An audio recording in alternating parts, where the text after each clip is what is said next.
Hi friends, ఈరోజు మనం మంచి రెసిపీ మజ్జిగ పులుసు ఈ సమ్మర్లో మనకి రైస్తో పాటు తినడానికి చాలా బాగా ఉపయోగపడుతుందండి. అంటే ఇది వంకాయతో కలిపి చేద్దాము.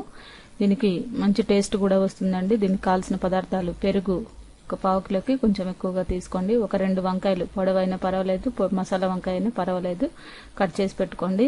2 టమాటాలు, జీలకర్ర 1 స్పూను, ఉల్లిపాయలు 4 తీసుకొని 4గా కట్ చేసుకోండి. ఒకటే తీసుకోండి. కరివేపాకు 2 రెమ్మలు, కొత్తిమీర 1, ఆయిల్ 2 స్పూన్లు, ఉప్పు మీ టేస్ట్కు తగ్గట్టు,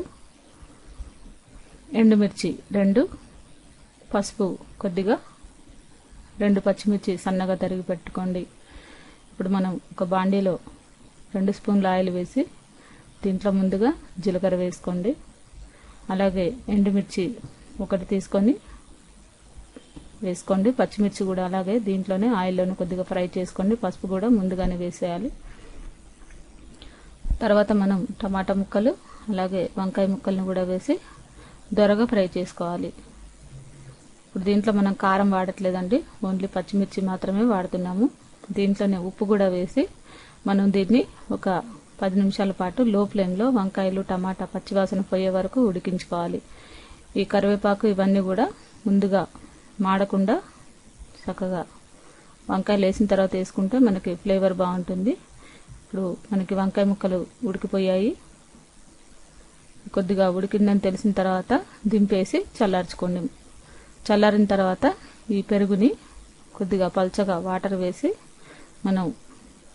ఆల్రెడీ మనం మజ్జిగ కవ్వంతో మజ్జిగలాగా చేసుకొని వేసుకున్నా పర్వాలేదు, లేదంటే మనం పెరుగుని దీంట్లో వేసి వాటర్ వేసి కలుపుకున్నా మనకి చక్కగా కలిసిపోతుంది. ఉల్లిపాయలు మాత్రం మనం పోపు దించిన తర్వాతనే వేసుకోవాలి, లేదంటే మీరు పోపులో కూడా వేసుకోవచ్చు. నేను దీంట్లో ఉల్లిపాయ మజ్జిగతో పచ్చి తింటేనే చాలా టేస్టీగా ఉంటుంది. ఇప్పుడు దీంట్లో చివరిగా మనం కొత్తిమీర వేసుకుంటే